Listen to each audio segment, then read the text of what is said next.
So my earliest memory of Katrina was when I was 9 months pregnant with her, and her due date was the date that I had a wedding to go to for a couple of friends of ours. And your father and I went to the wedding, and I was as big as a house with Katrina, and I was tired of being pregnant, and I said, enough is enough, and I said, I'm going to dance this baby out of me. And so then we had a really great night, and then the next morning I went into labor with Katrina, and I went to the hospital, and they were almost going to send me home because they were like, oh, you're just, not ready yet. And so they said I needed to walk around a little bit more and they would reassess me. So I went down to the cafeteria and I was like, I'm going to get a muffin. And so I ate a muffin because I was starving. And I'm walking around, I'm eating this muffin. I get back to the room, and then I told the nurse I ate this muffin, and she flipped out on me and was like, what if you need a C-section? What if you need a C-section? You can't have anything to eat if you have a C-section. And I said, well, do I need a C-section? And she goes, we don't know. Hopefully not. So she was scolding me over the muffin. So that's what I remember about Katrina. And then when I had my epidural for the labor, I got really itchy from one of the medications, and they gave me some Benadryl afterwards. So to be quite honest, I slept the first couple hours of her life because I was so tired from the Benadryl, it kind of knocked me out. But when I woke up, there she was, and she was beautiful. One of the things that I remember, I always like this story. So in one of the earlier houses we used to live in, we were up in our master bedroom, and I was playing with her, and we were like on the floor, and then she jumps on my back, and just from out of nowhere just says, "Giddy up, horsey." And I was just like taken aback by her straightforward, take no prisoners. And I said, "Giddy up, horsey." She said, "That's what I said." And from that point, I knew that she would be blazing her own trail in life without too many problems, because she always had the confidence to just go out there and socialize. As her grandmother and proud to be in the delivery room when she was born, Katrina really showed who she was by her loud cry and chubby cheeks. When I held her in my arms, my heart melted and our bond started. I've watched Katrina's personality explode. She has a positive attitude and beautiful spirit, which shows in her daily life and in her artwork. She has the unique talent of befriending people and making them feel at home. Other memories I have, because my memories aren't that good, but have with you and I guess about you too would be about art, because you've influenced my art a lot, I guess.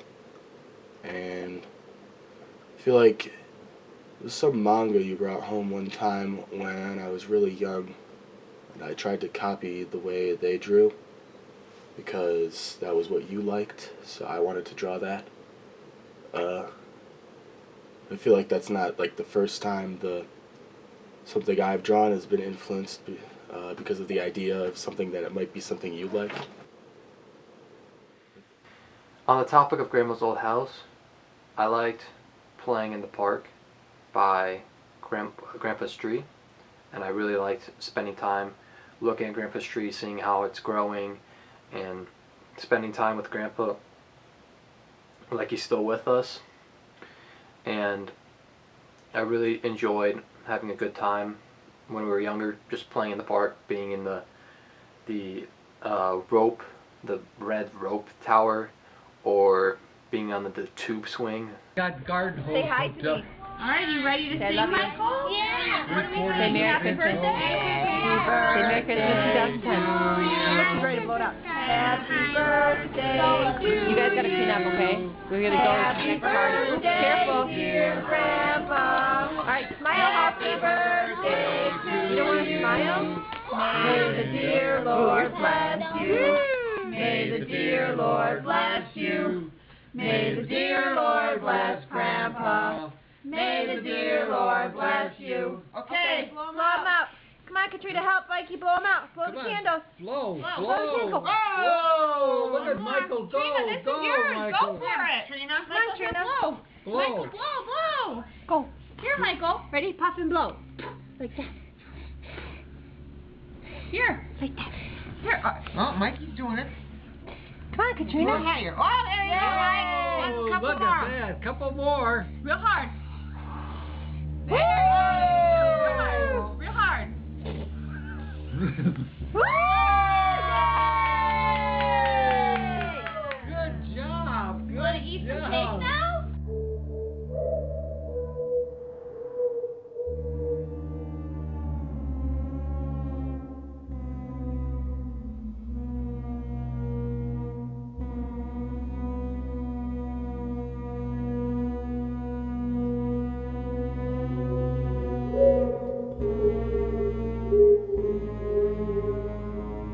We keep doing.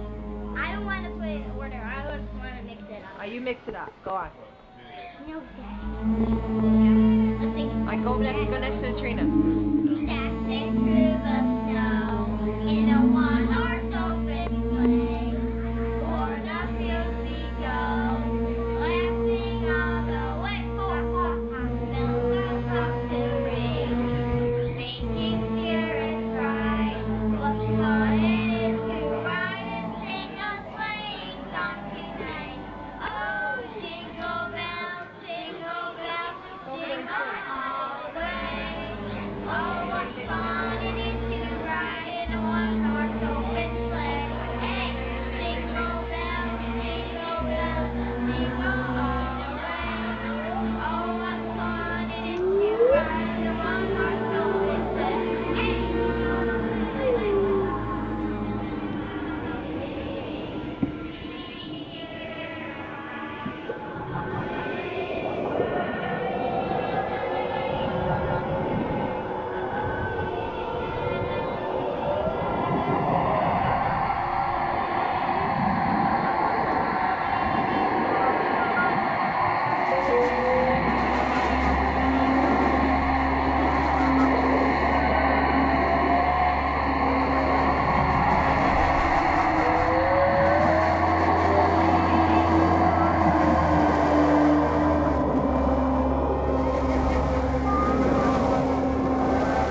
can help you if he knows the words. Go.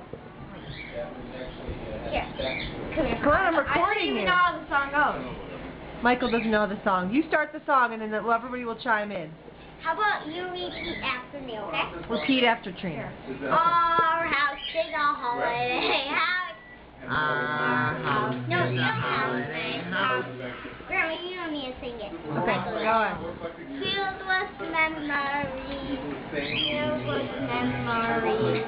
When you build a house of love and joy. You build a house of love and joy. You build a holiday house. You build a holiday house. Our house is a holiday house. You guys Every time this year. look at the camera.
what is it that you remember?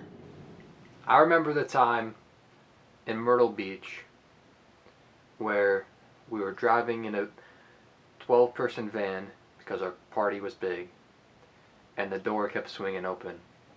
And everyone's like, "Oh my God, close the door. We're gonna die." And that was a very funny and wholesome moment with the group. And then, speaking of cars, that reminded me of the time where I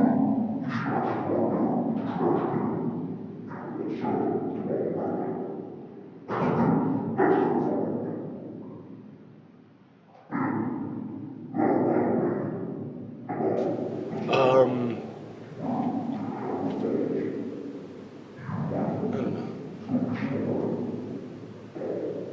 I feel like a lot of the time we hang out or we draw together. We laugh a lot. I feel like a lot of the times we are together. A lot of laughter involved in Jenny.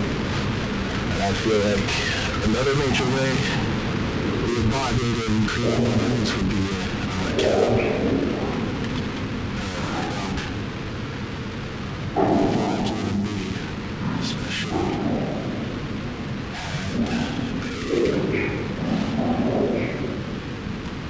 In and around that story, when we would go out to dinner and she was still in the car seat, old folks would be coming by and be like, "Oh, she's so cute, she's so beautiful." And it's like they wanted to touch her, like it was like the touching of Christ, come again through this little child here.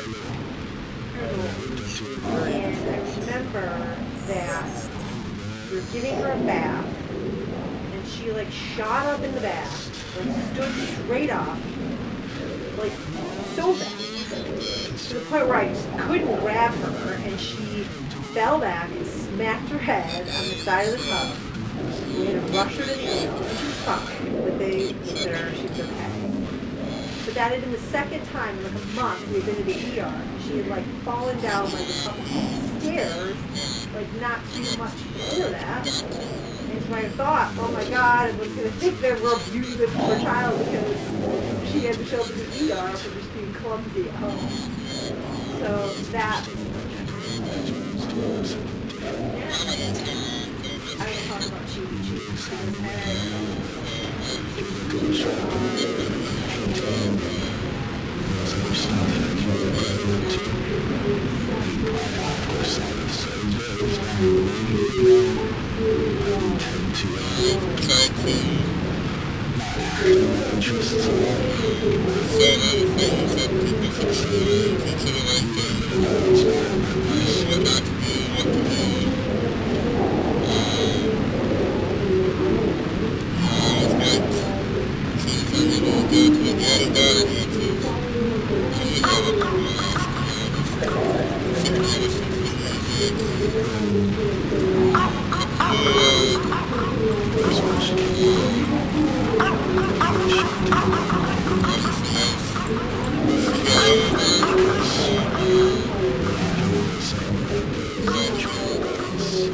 she'll just call me on the phone just to say hi, and it will make my day. Sometimes when you're retired and you want some personal contact, you can just call on her from school just to say hi, how are you, what's going on. She'll write me letters to let me know how she's doing, how her schedule's doing, and I write back and tell her about how my day's going.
I only hold a fragment of memories this universe has allowed me to keep, but there are others who hold similar memories to me, yet they hold their own special moments in time. What a beautiful concept losing and rediscovering yourself through others is. What a beautiful journey it takes you on. And one day I hope someone can witness my last breath as they did my first, and share that memory with my loved ones, and they can remember my face one last time as I slowly return to the earth.